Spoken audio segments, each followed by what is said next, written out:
Hey everybody, Shane Presley here, Rock Paper Podcast, to tell you about my friend's music record shop. Find them at 4191A Manchester Avenue in the heart of the Grove, right between the demo and the ready room. Every Friday they've got an all-new music happy hour and listening party going on. Go down there to check them out. You get 10% off all your purchases on Friday. Free beer from Four Hands Brewery, vinyl spinning all day. They'll have new records coming in this week from Tedeschi Trucks Band, Saul Williams, Def Leppard, Neverman, and Hum, and all sorts of other stuff. So get down there, pick up some new vinyl, check out their always growing local music section. If you are in a local band and want your music on the shelves, ask them about getting some of your music in there. So they are happy to help out and support the local music scene. Find more information on their Facebook, Twitter, Instagram, musicrecordshop.com. Happy to welcome independentmusicpromotions.com sponsoring this episode of the Rock Paper Podcast. Head over to independentmusicpromotions.com and take a look at what they got going on over there. There's hundreds of various articles discussing today's music trends, including Spotify and promotion and everything you need to get your band out there more. So it's a lot of great tips, and you can also submit your music to the website for PR purposes if you're interested in stuff like that. So head over to independentmusicpromotions.com. Find their Facebook and Twitter and stuff too. independentmusicpromotions.com. This is Rob Durham. You're listening to Rock Paper Podcast. Rock Paper Podcast. Rock Paper Podcast. Rock Paper Podcast, y'all. Hey everybody, Shane Presley here, Rock Paper Podcast, coming to you from St. Charles, Missouri, hanging out with Rob Durham. You weren't supposed to tell me it was St. Charles. Uh-oh. St. Louis. Yeah, St. Louis. We'll cut that. From the city. Yeah. we actually don't have that technology to edit that out. So. All right. Yeah, you're in a basement in St. Charles. I got a real good laugh when I realized that I was coming down here to hang with you today, being that this was the snow day.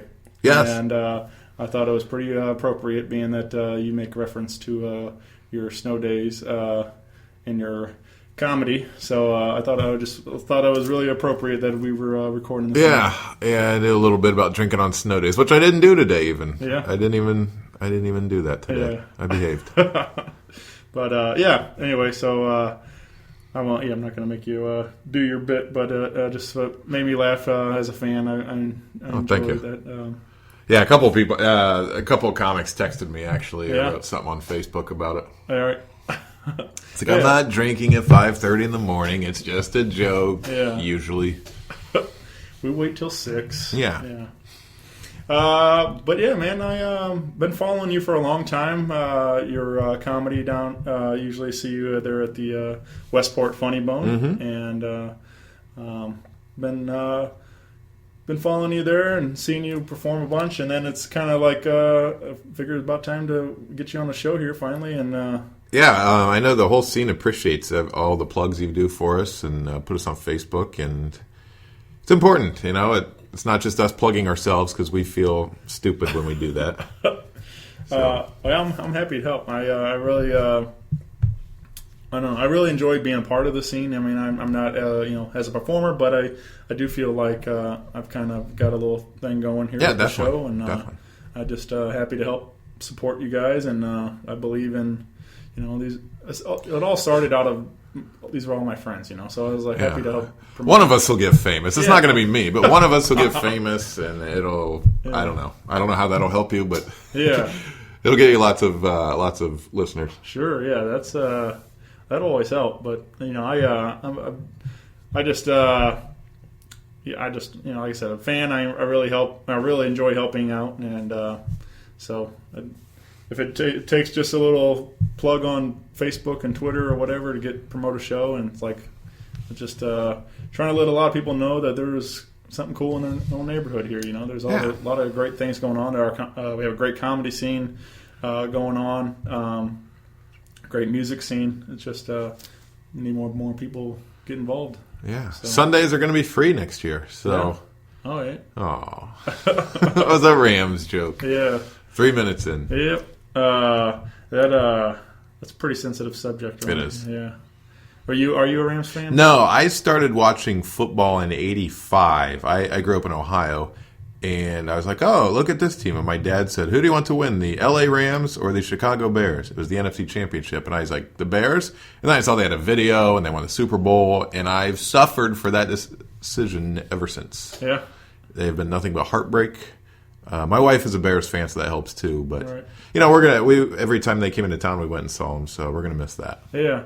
I'm a Bears fan as well. Oh, good. I was real big for, I really enjoyed the Brian Urlacher years there and stuff. He has hair now, by the way. He's a spokesman for some hair club thing, and it looks as ridiculous as it looks like an SNL sketch. Yeah. To have him, I mean, that's one man that could be bald, and women liked it. Yeah. I don't know what's going on with him. I'll tell you. Go home and YouTube that or something. But I've since I really had kind of fell out of it with the Bears and if the whole NFL for the most part. Like I been going to a lot more live entertainment, so I don't have the time to really keep up. We'll never break your heart. Yeah, but. So I don't know, the whole Rams thing moving out. That was a mess though. I don't know. It's a real bummer. I mean, obviously the team hasn't been doing very good for a long time, but either way, it was still nice to have a football team in town. And, made us feel important. Yeah, so I don't know what they're going to do with that giant stadium down there now. Monster truck rallies and rodeos. Illinois is thrilled. Yeah.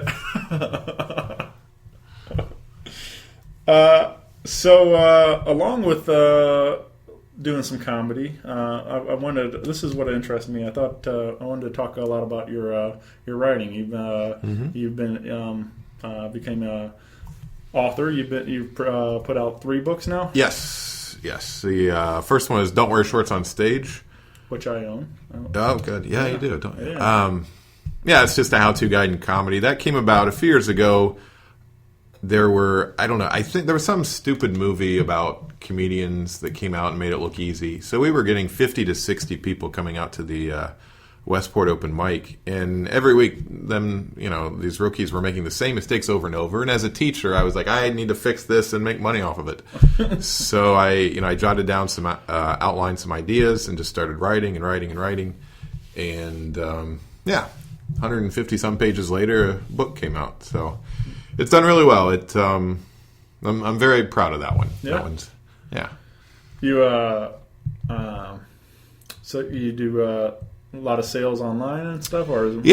It's every year at the end of the year I totaled up. It's pretty consistent every year. Ebooks have kind of caught up. Certain months ebooks will outsell the paperbacks, but it pays a bill or two every month. December is really good. January's slow. Summer is a little slow, but through the rest of the year, it picks up, and then after shows too. It's good. So it's definitely been worth the effort of writing it. Yeah, and then you've so that was the first, and then you've since put out 2 that are paired together.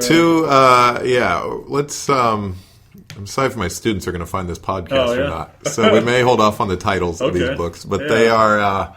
They're not smut novels, honestly. I intended for them to be, I think, because a friend of a friend had a wife that wrote one, and it took off, and I was like, well, I think I can do this. And as I started writing, I was like, no, I can't do it like this. But it was still an entertaining story about a female comedian, and kind of creepy in the way that a lot of my biographical things are in what happens to this female comic. Like, she gets braces at the age of 26, which I did too.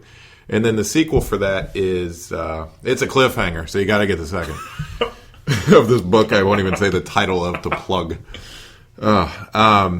The second one is about a comedian from the male point of view, her best friend. And it's a lot, I don't want to say darker, but it's a lot more about comedy and I just threw in some gratuitous sex scenes. So. Yeah. Those are very comfortable to write, let me tell you. God.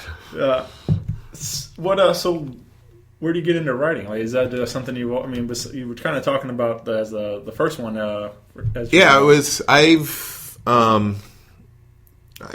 was a writer. That was my favorite thing to do in school. Okay. I thought I was good at math, and then I left my small little town. I was like, oh no, that was math just against white kids. Of course I was good. There were no Asians or Indians that would kick my ass in calculus till I got to college. I was like, I'm not good at this at all.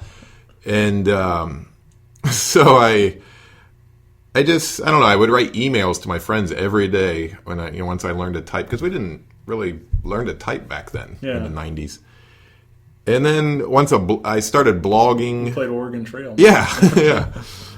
I started blogging on MySpace and LiveJournal about anything, and people are like, "What's the point of all these blogs? So what? You went to the store." And yeah, it's pointless, but it connects your thoughts to what you can write. It's just like running. If you're gonna run a marathon, you don't just go out and say, "I'm gonna run a marathon," and do it the first day. It's the same way with writing a book. You need to write for years before you can put that into something that people are actually going to read. Yeah. So, and even my books too. It's just like comedy. I know, like right now, it's still.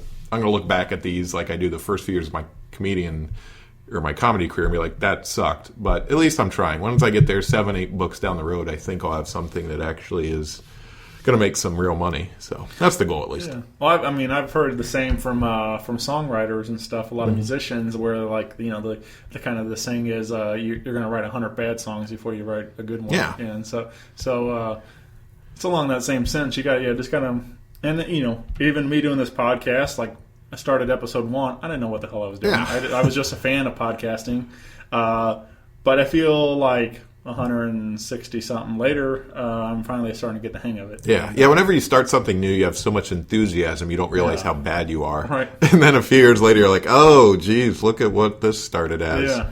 So unfortunately, I don't know. I don't think my books are bad yet, but maybe I need to get. I haven't read them since I wrote them. Once I put them into print, I don't want to read them because I know I'll see a typo or something and I'll just be furious. Yeah. Which people love to point out. Thanks. I paid an editor. It wasn't me. So email her. I don't care anymore. All right.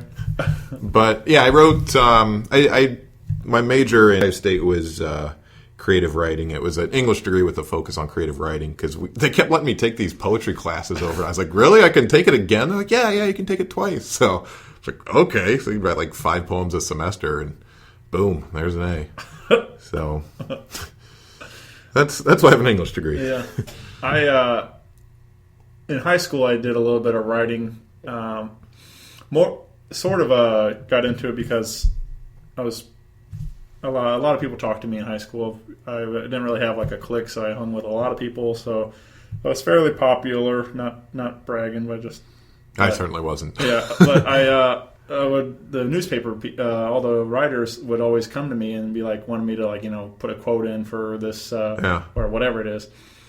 And I kind of got to that thing. I think with our newspaper sponsor or whatever title was, I forget. But she, I think, kind of got tired of me always being in the paper. Yeah. So she kind of recruited me to start writing for the paper, and So I was like, all right, yeah, that sounds fun. I'll give it a shot. So I started writing a little bit, and I really enjoyed doing that. And I kind of did more. I did a lot of various pieces, but I just enjoyed it, and I considered potentially going into journalism or something. And didn't quite pan out that way, but I did write a local music blog for a while, and the same kind of thing. Just being able to be out there writing and putting your thoughts out there and stuff. Yeah, journalism seems so you don't get to really put in your 2 cents. I took one journalism class and hated it, and yeah, you don't get. It's just like a one sentence per paragraph. Next thing, it's just such a formula for it.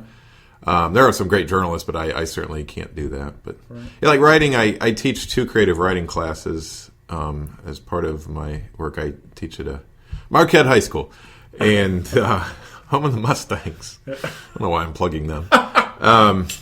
We may have to edit that out. We'll see where this goes. But the kids they're afraid to write. And I'm like, no, anybody can write. And I was like, you know what? People have said the same thing about dancing with me. And it's like, just try it. And they're like, all right, like this. I'm like, oh, no, you're doing it wrong. You shouldn't do that. So I get it. Not everybody's good at writing, but, I can't dance. So it's the same thing. Yeah. So do you reference it in your act also, that you write these in the summer? Do you plan? Are you gearing up for one this summer? Yeah, I actually started one last summer. I got about 26,000 words in, and then I had 2 classes to finish my master's in education, and those started in the middle of June. So that was put on hold. It sat at 26,000 words, and then over winter break, I went through and started revising it a little bit, and actually just finished a very rough revision today. It's up to 27,000 words just with what I added, but that one I can talk about. It's going to be a young adult novel called Stalker, based on my high school experience. I wasn't like unpopular, but I didn't drink or go to parties or anything. But there was a girl who she was unique. That's a nice way to put it. She was in love with me, and she stalked me, and so I'm basing it off of that, as well as some other things that happened in high school. And I think it'll be a good one. I'm going to finish it this summer. I'm going to put some more money into this one as far as the cover and editing and everything. Yeah. So I think it'll be a little more universal. I can sell it to my students too. So in fact, I might force them to buy it. That'll be the only book we read. They must own it. Right, part of the curriculum. $25, kids, for a paperback. I'll even sign it. Mm-hmm.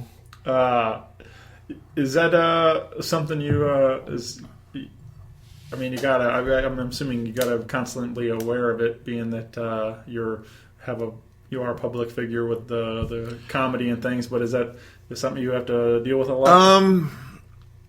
Not really. You know what happened? I got hired at Marquette in April of 2012, 2011. I don't know. It was my 4th year there, and the principal in charge of my department, he came out to my show like 2 days after he hired me. And then the next night he brought his dad and watched it again. So I was like, I guess we're okay with this stuff. And then more and more teachers and principals. And a couple weeks ago, 2 of my students I had last semester came out. They were 18. And so I didn't know they were there. And then they pop up after the show. They're like, hey, Mr. Durham. And I'm like, oh, you guys are here. You saw my books. Yeah. So, they're adults. They're 18. Sure. So these kids, they see everything. Yeah.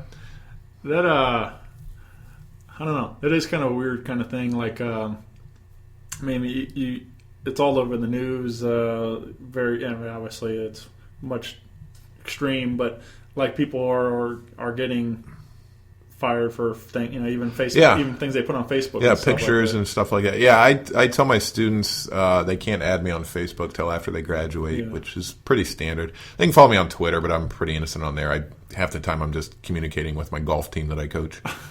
And coach, that's a loose term as well, that I supervise. But yeah, I think the key is if you even act like, if I acted like it was a big deal and I need to hide this, then the kids are going to think it's a bigger deal. The first year I was there, they found my YouTube clip the 3rd day of school. I was like, oh yeah, I gotta take that down. So I did. But I've put up some, squeaky clean ones that they can watch. And there's like an old Red Bull commercial. It's not a real commercial, but like a demo commercial of me.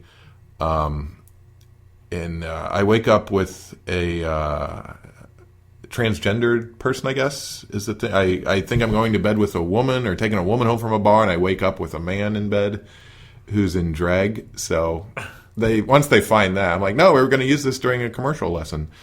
But, it's fine. It's not like, it could be on TV or whatever. How does that sell Red Bull, though? The whole thing was don't drink or just drink responsibly. So drink Red Bull instead of, because people go to bars and just drink Red Bull. There's no vodka or Jaeger bombs involved. So, yeah. Yeah, that one's, I think that's probably my best YouTube clip. I put it right on my webpage. What's awkward is when we're in the computer lab doing research and the kids go to my webpage or Google me and then they're like, hey, Mr. Durham, look at this. Found your YouTube channel. It's like, all right, not right now. All right. My buddy was just telling me he's making like, getting like $100 a month from YouTube off of some of the videos and he's been putting out there. Yeah. I'm like, man, I've been trying to put the show on YouTube and waiting for those sweet podcast money checks to start rolling in. But yeah, my goal this year is to make an album and send into XM and streaming services. Those, I guess, pay. I got a buddy that makes several thousand a year doing that. It's like, what am I waiting on? Yeah. So. Yeah, I mean, there's a lot, and it's always a nice credit tag to it, because I always kind of like you've heard him on XM radio and stuff like that. And it's like yeah, I have comedy for 15 years, and it's like he's open for this has been. They're like, what do you want your intro to be when I bring you? I don't care. I don't have an intro. I'll no use impressing them and then letting them down. What man, there was one. It was a good one. I don't know. I can't even think now. But there's some of those make me really laugh. Like just the intros enough. Just because like they're like, I don't really care. Like it's just go out there and be funny or have fun with it and have a good time. But if you have to impress them with an intro, you're doing something wrong. I hated that when I used to MC shows and they'd give me like a full note card front and back. Like, are you serious? Nobody cares that you were working on a Carnival Cruise Line. Right.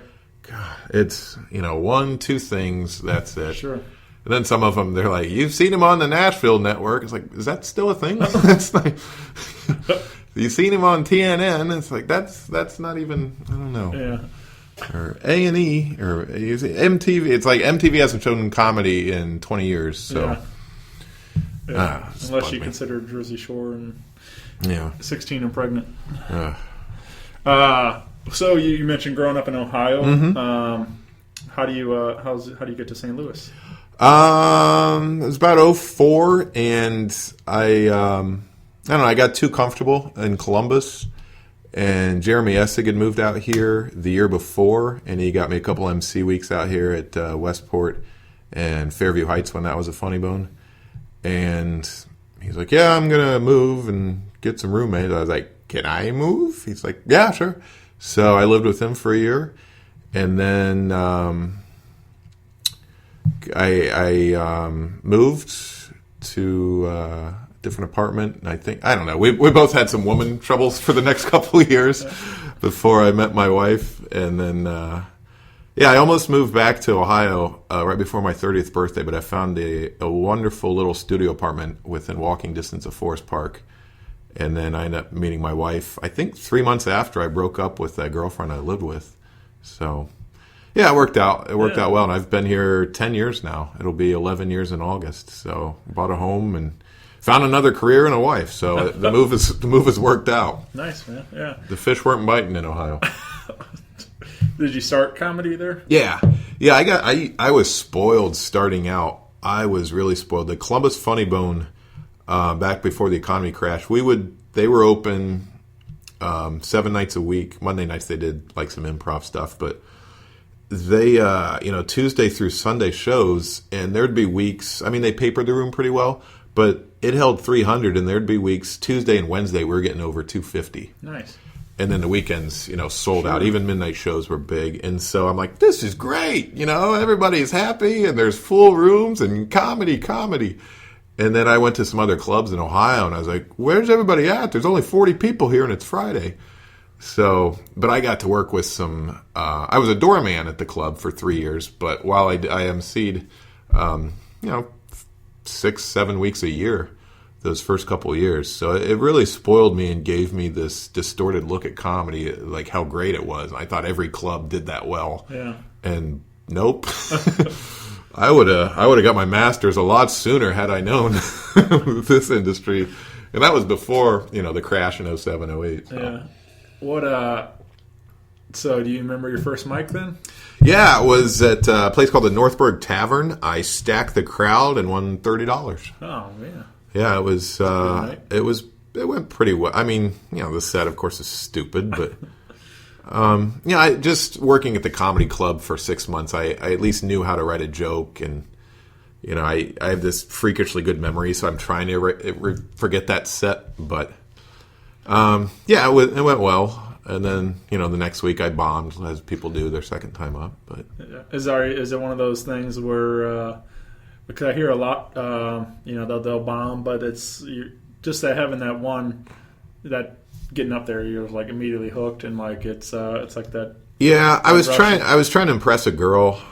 Was one of the thing I think that put me over the edge. It's kind of one of those things growing up. Seeing the HBO specials, you always want to try it and think about it, but I didn't know anything about stand up. I just thought everybody did 45 minutes or an hour or something. They had it all memorized, and I was like, "There's no way I can do that."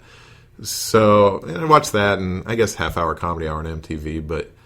So I was a fan of it, just like any teenage boy is. Was that like Carlin and stuff, or who were you guys you were watching that? The one they would show Louis Anderson and this guy named Bill Cosby. Yeah. So those were the what's he up to? Two biggest ones.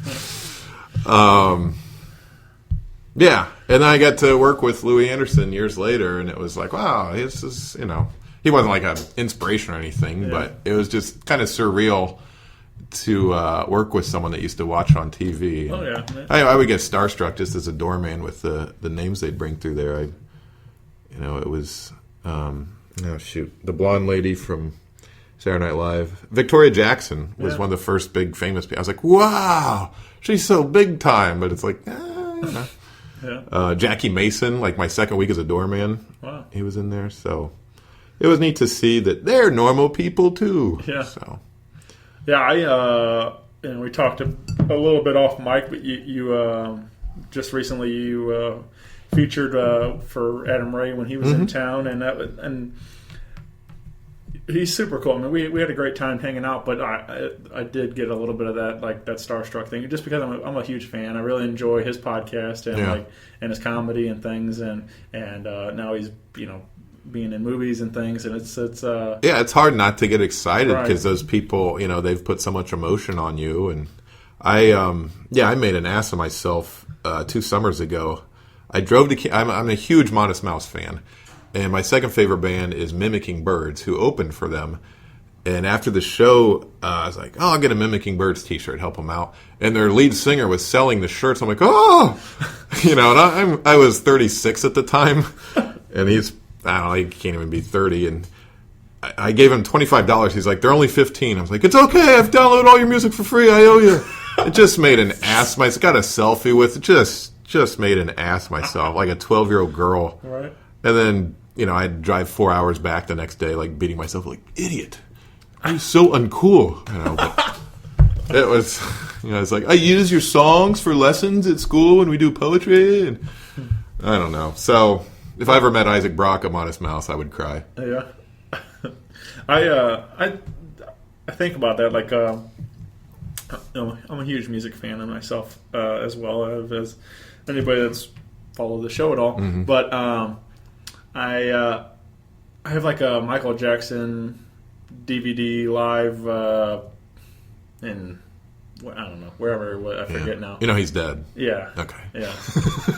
But it's this crazy crowd, like just you can't see the end of the crowd. It's just and but there's people in the front against the fence. Oh, they're always passing out. Yeah, blacking out and like just crying and I try to think like, would I have that reaction if I ever met anybody like any I'm a huge fan of a lot of artists and. But I don't know that I would ever black out and like just pass out like that. I think people kind of go into shock, and those little Make-A-Wish Sports Center things they do, where they always introduce the kid to their hero, and then the kid doesn't say anything, like say something, cry for us, that's what we want to see. But I would, I would premeditate. If I knew I was going to get a chance to meet them, I'd try and at least organize some thoughts. Sure. But they got to be so sick of that to get to that level where they think you're... Well, I was even saying the other day on the show, I saw Chris Kattan, and, obviously much different level, but I was kind of saying how, like, being at that level of success and fame where first thing he did when he got on stage is had to do the Night of the Roxbury head bob and stuff. He's like, all right, got that out of the way. And it's like, but it's like that would, it's just kind of crazy that people expect that from you. All those guys, I know I got to MC for Brewer in 2002, and he comes on, does his Goat Boy, like, all right, there it is. Let's move on, I think if Chappelle just would have done his stupid Rick James stuff up front, maybe he could have avoided some of those shows. But, I understand he's sick of that. Those idiots would still yell that the entire time. Yeah. But I think the cooler, the more level they act, like Jim Brewer acted very goofy and was fun. I did all these guys went through Columbus. I always had to drive them back to their hotel in my '94 Escort. They're like, they sent a limo, huh? Like, yeah. So, but I remember with Brewer, I packed two of my friends in the back seat. I was like, you guys want to ride with Jim Brewer? They're like, yeah. So he was cool though. He had us laughing the whole way. Yeah. Yeah, he seems. I've seen some stuff like kind of in it through his Facebook and various things, his specials and stuff, and like a little insight into his personal life with him and his dad and things, and then also I listen to a lot of Howard Stern, and he's a frequent guest on there, and Opie and Jim. But just he just seems like a very down to earth, very nice guy, and like he's like, my mom drove an Escort, never changed the oil, it still ran. Like, cool. I was my kids were asking, they're like, who's famous that you know? And you name several comics, they have no idea who they are. Yeah. And I was like, well, I had Daniel Tosh in my car once. I had to take him to Taco Bell. I was like, what? No way. What did he do? I was like, he wanted some tacos after the show, and he got tacos. I was, it was, so. That's another one, man. Like with Tosh, or man, I don't know. But a lot of these guys, like, that's a good example. Like, I was a big fan of him, like, long before, Tosh.0 and things. And all he used to be Attell's feature act. Can you imagine that? This is when I was a doorman. Attell headline, Daniel Tosh was the feature act. I was like, oh my god. Right. But and then now, like, obviously being a big fan of comedy for a long time, and I'd see him on Comedy Central Presents and all that kind of things, and then all of a sudden, like, everybody's like, oh, hey, you ever heard of Daniel Tosh? And I'm like, 5 years ago or whatever and stuff. He used to recognize me. I went and saw him with my sister's family in Virginia Beach. And he's like, oh, yeah, hey, man, what's up? You should have emailed me and got me tickets. I was like, what? No. You wouldn't have remembered me. Yeah. And it makes you feel like a professional comic when these bigger names, treat you like that. So, sure. So, what's like your, the most, like, the proudest achievement and stuff in comedy for somebody you were really excited about working with or something? A few years ago, Jimmy Pardo and I did a show in Soulard, and he's like, well, why don't you just feature for me? I was like, yes, that would be great. So, we did. I forget the name of the little place, but we had a good turnout, and I was like, can you just plug my book on your podcast? You don't have to pay me. He's like, no, I'll pay you some. And he did, but he plugged the book several times, and he has since then too, and that really meant a lot to me, because Jimmy and I worked. I was his MC a lot back in from 2000 to 2005. Anytime he was in Ohio, Dayton or Columbus, and I even got to work with him out here a few times. And then years went by and he wasn't on the road as much, and I don't MC anymore. So I actually I MC'd for him at Hey Guys Comedy Club back in November. Yeah. I was like, you don't have to pay me, it's fine. I want to go to the show anyway. I might as well work. But it's neat when he compliments and says, "Hey, you've," he jokes about. He's like, "Man, Jimmy, I haven't emceed in a while." It shows. But he did, gave me compliments on I've progressed and things. So yeah, I mean, that's the thing though, is the big names.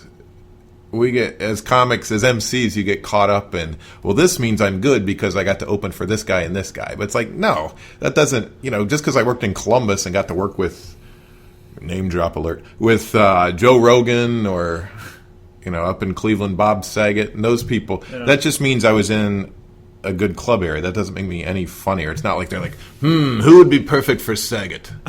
Rob Durham, that would be the perfect man. That certainly isn't the case. So, yes, it's fun and exciting, and it'll. If you're some guy in your 20s, that'll probably get you laid.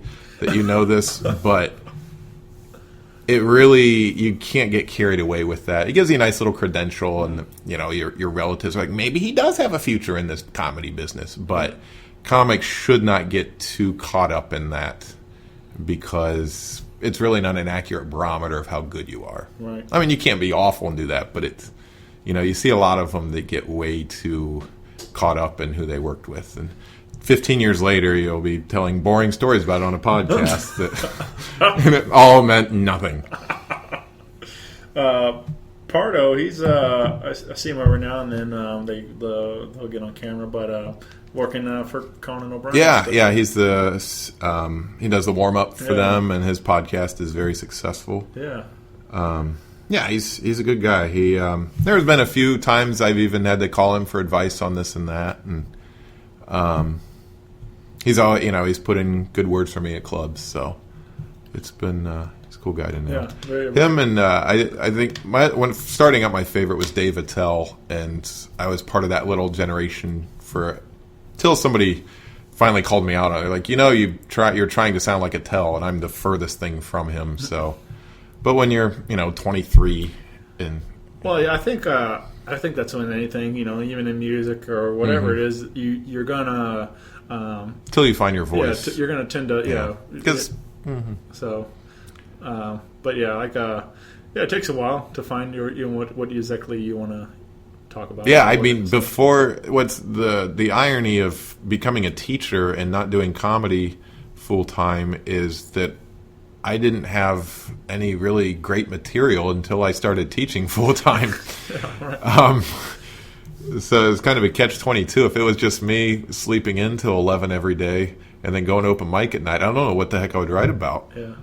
But having a job and getting married made me a lot more relatable to crowds. So yeah, I find that true also. Like with a lot of is where. If you're doing gig after gig and stuff, like you just kind of you don't have the time to write or whatever it is. Or your material gets so meta. Yeah, I was driving for 9 hours. Yeah. Yeah, that's great. Nobody else does that. Yeah, but you don't have those life experiences to talk about. So like you have to have, like you said, for you it's teaching, and you got out and you did something different than the comedy, but opened up the comedy. Yeah, so, it's a shtick, and Matt was nice enough to give me. We did a teacher appreciation week last year in May. I got the headline, and it was neat to, get kind of a celebration for teachers at the end of the year. So I'm hoping to do that again, Matt. He's not listening. All right. But I think eventually I'd like to take it kind of corporate. Now with teaching, you can't really go corporate, but if there's that one guy that does that spoken word about teaching and comedy, and he makes a lot more than teachers, so. Yeah. I'm just getting there. I'm getting there. All right. A few books, a few niches, Yeah, that's the thing too. I always go back to like that Mitch Hedberg stuff, where he's like, they always expect comedians to do so much, and it's like, he references like, oh, you're a farmer, can you cook? Or you can cook, can you farm or whatever? Yeah, one way or another. But it's that same thing. Like when you get into comedy, you're doing stand up. They want you to write. They want you to act. They want There's so many various forms of comedy. Yeah, you really have to take a lot of freelance gigs. I tried to. I used to do some commercial print ads, or basically I would go audition and not get the part. I was 0 for 18 in Columbus. and then I moved here, and I finally got one role. I was the token white guy in a Budweiser ad, just a print ad for a Final Four thing. They're like, we need a point guard. So it was me and 4 black guys dribbling the ball around. They took pictures of us. And so I've got a few Budweiser things, but they've never been like, mainstream anything. I think they're mostly like corporate brochures.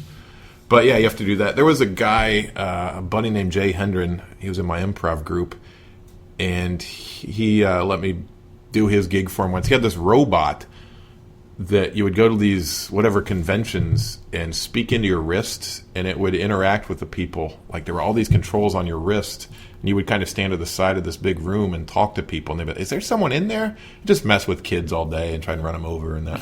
I paid like $50 for 2 hours, but little stuff like that was fun. Yeah.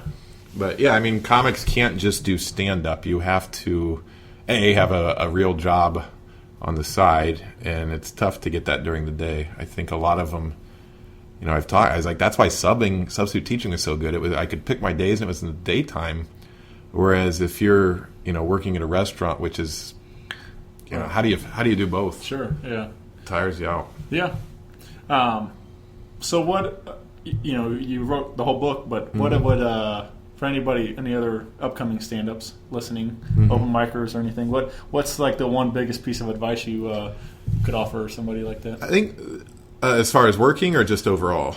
Yeah, just overall for comedy. And stuff. Like, the book, I think that what I kind of harp on in the book is to be successful, you need to be respected by the other comedians.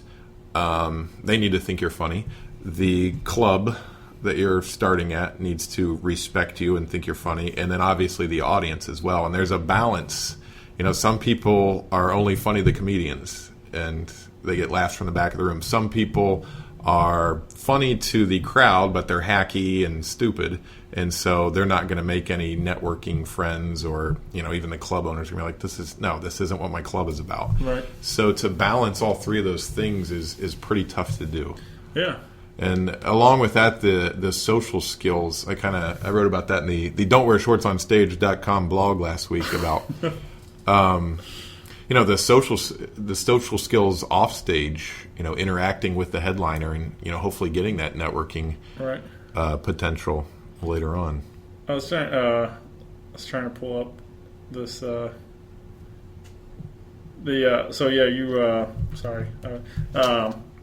you, along with the book, you write pretty often. I've gotten a little better at. I've posted, I think, over 150 entries, so I'm kind of out of things to write about. It used to be weekly, and then it was like bi-weekly, and now it's whenever I think of something and have time. You go to the club and you see something else that you. Or people will email me. I've had club managers email me about this or that, or other comics, or just little pet peeves I see or mistakes, and it's probably at least another 1 or 2 books worth of advice, because a lot of that stuff isn't in the book, or it's been updated since then. So, would you consider putting it into a book and trying to do another one or a follow-up to that one, or I don't know. I would. Writing nonfiction is not fun, but it's more profitable. Maybe. I don't know.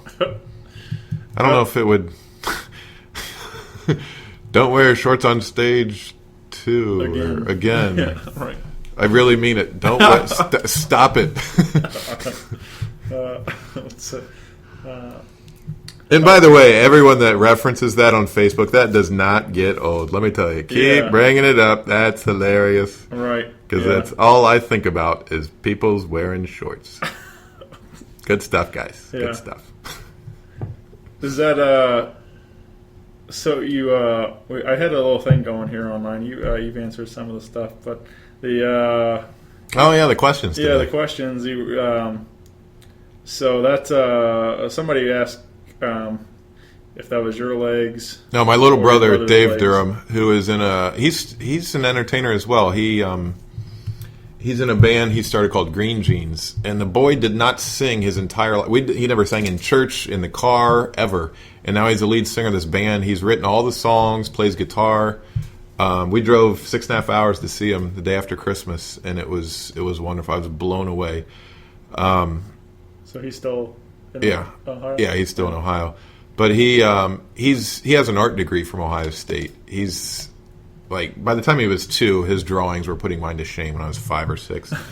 And so, yeah, those are his legs on the cover of Don't Wear Shorts on Stage. I got the shorts from him a couple years ago. I'm waiting for the Smithsonian to call. And, yeah, he's a wonderful artist. So he's done a lot of graphics for me over the years. Yeah. And, yeah, his legs are thousands of his pictures of his legs are out there. So, but yeah, he asked about the talent show I was in. There was actually a lip sync contest. I was in 3rd grade in the smallest hick town in Ohio. Nah, that's not fair to call them a hick town. Nah, they don't have computers. Yeah, they definitely. Kidding. I did a lip sync to Run DMC's "You Be Illin'." Nice. Yeah, in a all-white town who was very racist. And somehow the Mothers Club voted me tied for first place, so I won $20. What the other kid do? There was a girl who sang, her name was Danielle. She sang "Nasty Boys" by Janet Jackson. Second place was, I guess they were kind of like the Hood group. I don't know. They did Bon Jovi's "You Give Love a Bad Name." Yeah. And for the life of me, I can't remember third. It was 1987. How could I not remember this? 29 years ago. It's probably my first stage appearance, really, though. You know, that's what that should be your credit when you walk up. You may have seen him at the lip sync contest. The 1987. He took down Bon Jovi. First place. I want to say my buddy did Surfing USA. That may have been third place. I don't know. Did he come out like the hair all parted and? No, but he did have a fake guitar. Now, what I remember doing for my wardrobe is I had Adidas for Run DMC, and I took the laces out. You know, because the Mothers Club would know that too. They would clearly, just like Run DMC that we've never even heard of. He's got the shell toes on. Yeah, it was. Yeah. Oh, it was dumb. So, did you listen to a lot of Run DMC? I did. Yeah. We, my dad would coach these AAU basketball teams. He was a teacher and a coach in these small towns. But in the summer, him and his friend they were head coach of an AAU team, and they'd kind of get guys from all over the state. So I was like, these black, I got to ride along in the van. These black guys always had hip hop tapes or rap tapes, as they were called back. I was like, this is awesome. So I really got into that just to be different. And my sister and I, we would borrow a Run DMC tape from her friend, and then we had to make a copy of it. We had to dub out all the cuss words. So we'd have to hit pause and go back. And so I learned them that way. Then, finally some Fresh Prince came out, so I didn't have to dub much. But yeah, I was into rap up until I think my freshman year of college, and I was in the dorm, and I was like, wait, nobody thinks this is cool anymore, and it kind of jumped the shark anyway. And so, yeah, I don't know, but we were typical small town white boys that loved hip hop. Yeah. I used to crank up a lot of stuff in my car. I had my first car was a 1988 Crown Vic station wagon with wood panels. Ooh. And we used to, I had like two 12-inch Jensen subs in the trunk, and I would roll down the back window, and I would crank it up, and I would... that back station wagon window? Man. Wow. And I would go to school blasting all kinds of crazy, usually like Vanilla Ice, or I had it's the group The Gourds. They did a Gin and Juice like bluegrass cover. Oh. And it's a lot of fun. I have heard that, yeah. And so I used to or Adam Sandler's Piece of Shit Car. That was another one. Oh, yeah. My brother had the Sandler tape. They're all going to laugh at you. Was that the first one? Yeah. Why was that funny? Why was that And we still quote it little bits in here. It's ridiculous. Do you remember your first car? Yeah, it was. Well, I was the middle child, so I got screwed out of everything. Yeah. I think we had a Ford Tempo when I got my license. And my dad had a Daytona. That was my second car. Was a '93 Ford Tempo. Yeah, and then we got the Escort, and then when I went to college, my brother got to use the car for high school. When I was in high school, my sister got to use the car for college, and I bummed a lot of rides. It's a kid named Joe Hamilton. So shout out to Joe Hamilton. Shout out to Joe. I saw on his Facebook the other day. Yeah. He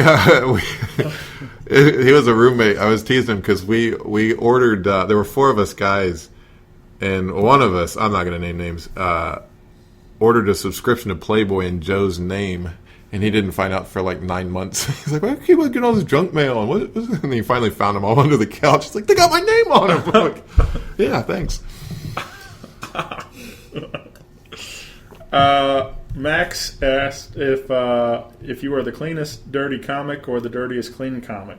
I think I told him about that. Yeah, somebody called me that once. Yeah. I have a nice false reputation. I don't know. It's if you just don't cuss, you can talk about sex and everything else. If you just don't drop F-bombs in, leave the genitals out, I guess, is a good rule. And I've picked up a lot more work just off of that reputation and that rule. So I think I don't know how you feel if you're a fan but Brian Regan I think is a great example of that. Mm-hmm. He does. I mean he doesn't he doesn't curse at all. The stuff the subject matter it's all corporate clean. Yeah, I can't. I mean I'm not that good of a writer to do that. I mean I need to vent some, but I think there was some quote he said about there's whatever so many words in the English language, and he's like, there's so many different synonyms for all those for the 7 words you can't say. Yeah, there's like so many synonyms for all that stuff. Why would you limit yourself to that?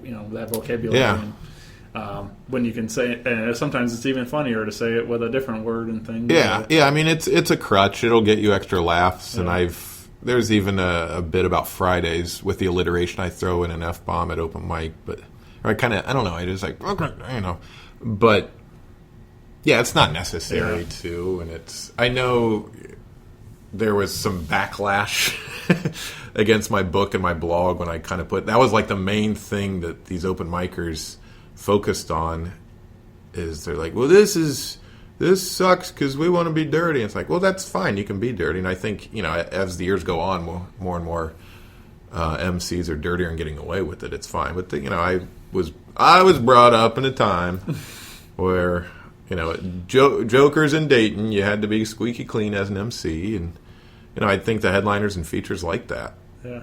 It's easier to get work that way. Yeah. I did hear Regan on Nerdist podcast once, and somehow they were kind of talking about that same thing, and he got Brian to do the Pop-Tart bit about microwaving your Pop-Tart. 3 seconds, yeah. He did that whole bit, but he threw in a bunch of different curse words, and I laughed just real hard. Yeah, that would be funny. Yeah. It was just because you don't ever hear it, hearing Brian. So it was really funny to hear Brian cuss, but the joke is hilarious regardless. So, but yeah. Anyway, it was really funny to hear. Reagan's also been in my car. Oh yeah, he's he's one man. I've been I remember picking up his Brian Regan live album and just all the whole. Sucked in Little League stuff, all the original classic material and things, and just loving it. And I've told all my friends about it. I'm like, you got to listen to Brian Regan, and then all of a sudden, he was doing well, but his career theaters, I got to do a guest set in front of him once, and it was he's like I had no idea who these guys were coming through Columbus, and I hear stories about even now that he's doing theaters and stuff. He'll still when he's in town, he might drop in an open mic or whatever the club is at that night and kind of stuff. And so I don't know. I wish I was that big of a comic. That's a big deal when I drop in to do a spot. Like with Chappelle at Wiley's in Dayton or something like that. But a lot of these guys, they Chappelle now. He sold out 8 nights at the pageant last time he was in town. 8 shows, 4 nights. I don't think he's ever going to go stop by the Funny Bone and do it. Yeah, so. But it was a great set, man. That was I've talked about it a little bit with I had Kenny Kynes on the show recently, and we talked a little bit about He was, I think he did one of those shows, and then and with Hannibal also, and Bobby J. Cox opened up a show. And those are. I saw that. I was like, oh, cool. That would be hard. Yeah, sure, yeah. And with Chappelle, man, it was like almost like like a prison kind of vibe, just because there was like security guards like pacing the floor, keeping an eye out for cameras and stuff. I felt like live from Folsom Prison kind of thing. That would definitely be an honor. Chappelle has not been in my car. He came through, but we talked a little bit. Yeah, we talked. We hung out a little bit. We watched Cops together in the office. But, we'll just title this episode "Durham Name Drops." We'll get this plug out. It's a little off, but mark your calendar. You can see Rob at the Deja Vu Comedy Club in Columbia, Missouri, April 14th to 16th. Yeah, so I don't know if you've booked your plans yet for the Ides of April. Yeah. Those post-Easter plans. That's not the weekend of the Masters, is it? I hope not. I don't watch golf. Well, if it is, I'll just sit in my hotel and watch that all weekend. I'll have other gigs and such. So hopefully, I don't know, man. I joke at it, but I don't think that really has anything to do with me. It's just a matter of timing. I tend to book some guests that are doing some things, but I always make the joke like when Bobby got Chappelle opening spot after doing my show, I was like, well, hey man, things are taking off after Rock Paper Podcast. So stuff like that. I always like to make the joke. So hey, you never know, man. You might be getting those calls. We should have said something really offensive to go viral. Yeah. What were we thinking? I saw there was a little bit, made a little Facebook trending thing again, but with Hannibal Buress, like the whole, kind of blew the top off that whole Bill Cosby thing. Yeah. And like now he's like, they're kind of talking about, I didn't read the article, I just kind of saw the headline, but because I didn't really care, but it was just kind of crazy that's like, that he's kind of started that whole thing. It's like it is interesting. What about let's talk real quick. The Amy Schumer, she's getting accused of stealing that bit. Here's my thing. There's a bit about being rich enough to the diet where the people slap food out of your hands, and I forget who had it before. Was it Kathleen Madigan or Tammy Pescatelli? Or who was the other lady in this? Have you seen anything about this article? No, I've seen people talking about Amy. I haven't read the article. Yeah, that's what it's about. But Nick Griffin had a joke way back. We're buddies. Yeah. Way back in 2000, 2001 about if I would hire someone that would do nothing but slap, or these celebrities can hire someone to do nothing but slap cookies out of their hands. So it's like Nick wrote that way before either of these women. Yeah. And I don't know if it's just an idea that's gone around, or if Nick's the one that was actually the victim of all this. Sure. Well, I'm like I said, I'm not fully aware of that, but it's the same. You think Schumer will hear this? I don't want her to be mad at me. She took down that 17-year-old pretty quickly the other day. There's it's just so hard to find an original idea. There are comments. Yeah, if you have to write that much where you're putting specials out and everything, I certainly don't write enough. All right. I write books. All right, we'll get to some jokes eventually, but even in music too. Like I said, for me they go hand in hand. They're but you hear like people suing other people saying that copyright infringement. Yeah, Stairway to Heaven right now. Yeah, Zeppelin. Yeah, sure. Well, there's what's that? Taurus is Spirit is there's another band called Spirit, and they're and it's like the entire instrumental of Stairway to Heaven, and then it's like and.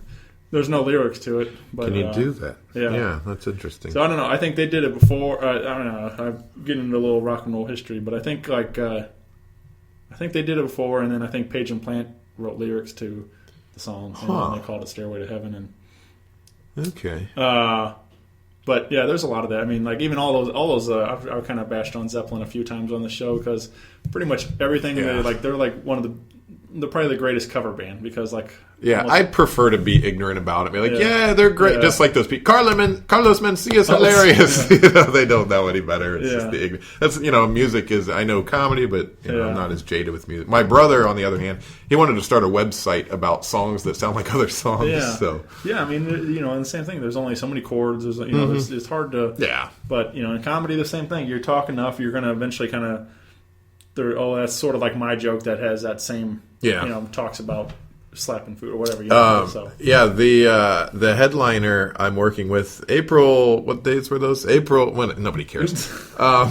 He's a teacher as well. Okay. So I'm like, do I, put some of that material aside, or do I want to show this club? The name of the club, I don't remember. Yeah. They said to me on Facebook. It starts with a K. Comedy. I don't know. Anyway, he's a teacher, and he's going to talk about teaching too. So I'm wondering. Yeah.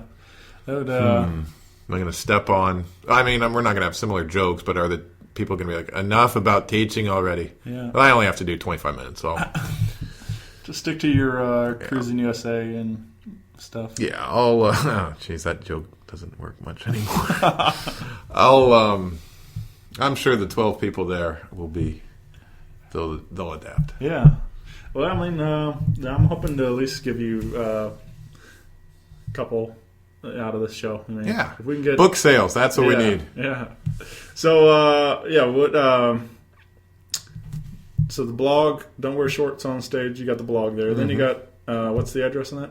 Just don'twearshortsonstage.com. And then. Where can we find your books all over? They're on Amazon. Yeah. Email me on Facebook if you want the romance novels. My buddy from high school, he's like, "Hey, my wife read your books. You finally got me laid." I was like, "All right, glad I could help." Like, yeah, I got her all worked up. So, just email me on there. RobDurhamComedy.com is my website. Twitter @RobDurhamComedy, and then Facebook. I'll add whoever. Yeah. So. All right. Mm-hmm. Well, cool, man. I appreciate you. Yeah, thank you. This is great. Hanging out.